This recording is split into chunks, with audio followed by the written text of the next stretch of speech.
Approximately 22 years ago, in 2002, I was diagnosed with breast cancer. I am the second generation and the third female in my family to endure that disease.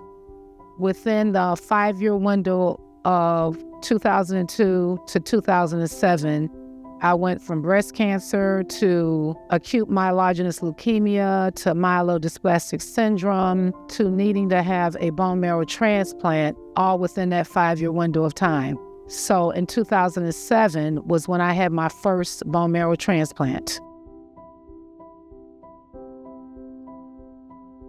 So at first, after being diagnosed with the acute myelogenous leukemia and being blessed to get into remission from that, I had no idea that there was other things ahead that I was going to be walking through. Within a year of getting out of the hospital from that diagnosis, I now was being diagnosed with MDS, which is myelodysplastic syndrome, and that is a precursor to leukemia.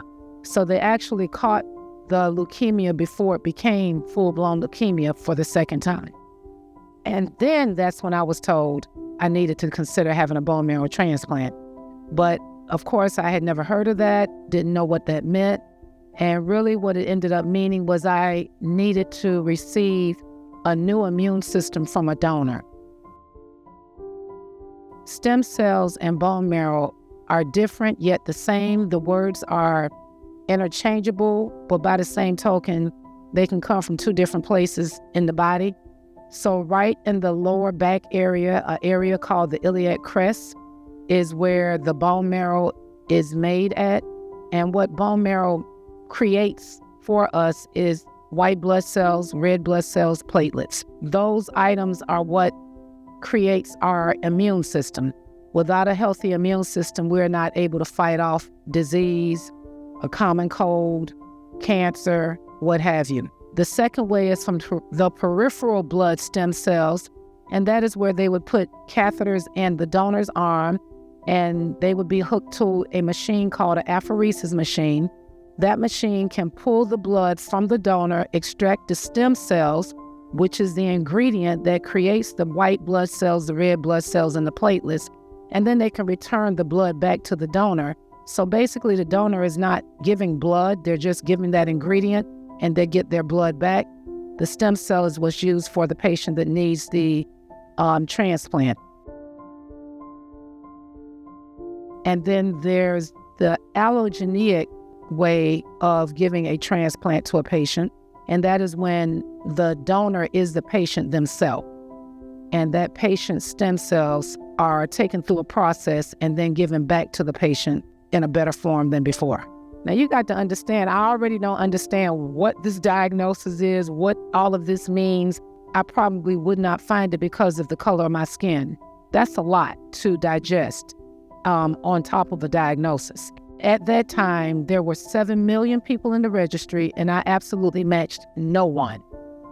So that's a huge number of people, and I don't match one soul. It was also during that time, after I didn't match one adult out of the 7 million, that they checked out the cord blood registry, which I didn't know anything about, and they found one cord blood, just one. I feel like that's my one chance. And I also felt like my faith, the fact that I don't match 7 million people, but God saw forth for one newborn baby to be the match for me.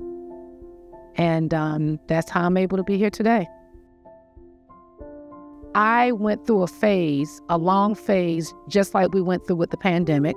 I had to isolate. I had to wear masks. I had to wear gloves. I had to be careful what I ate. I couldn't eat a regular apple without peeling the skin off of it, things like that. Have to be careful peeling an orange because of that little, whatever that is that comes up in the air and gets on your hands, and just so many aspects of things that we take for granted every day that a person with a new budding immune system, and again, I'm an adult woman with a newborn baby's immune system, so that's just kind of like an oxymoron. What I have is the opportunity of newness to be inside of my body and give me almost like it's a rebirth in a way. It is a rebirth. I went through all of the inoculations of a newborn baby. When I turned the next year old, I was going to be 48 that next year. I'm 48 chronologically, but I'm 1 year old immunologically, physiologically. That has brought me up to where I'm at today, like literally about to be 17 years old next month as I'm approaching my 64th birthday. I was able to finish school and get a degree. I was able to get the wonderful job that I currently have. I've been able to travel and go to places that I otherwise would not have been able to go to had it not been for this stem cell transplant giving me an extension on life. Unfortunately, 5 months ago, I learned that the cancer has returned, and over the past 5 months, I've been going through chemotherapy again to eradicate the cancer in preparation for yet a second cord blood stem cell transplant.